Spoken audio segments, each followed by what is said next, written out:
ఒకసారి ఈ వీడియో చూడండి.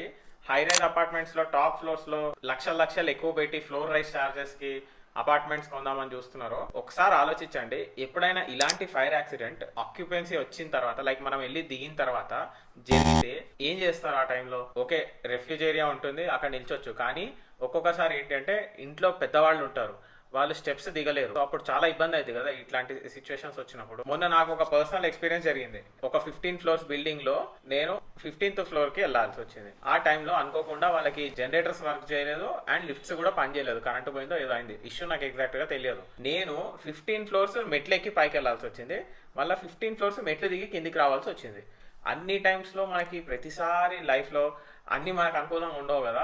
So be prepared, mentally prepare అయ్యి ఇటువంటి వాటికి ఫేస్ చేయడానికి రెడీగా ఉన్నప్పుడే ఇలాంటి టాప్ ఫ్లోర్స్ లో తీసుకోవాలి అని ప్లాన్ చేసుకోండి. కొన్నిసార్లు ఎల్డర్లీ పీపుల్ ఉంటారు, సో వాళ్ళకి ఇబ్బంది అయితే. యూత్ ఉంటే ఇట్స్ ఓకే, కానీ వాళ్ళ పాయింట్ ఆఫ్ వ్యూ లో కూడా ఆలోచించి ప్లాన్ చేయండి. ఎందుకంటే లక్షల రూపాయలు మీరు ఫ్లోర్ రైజ్ చార్జెస్ కి కట్టి తీసుకుంటారు కాబట్టి.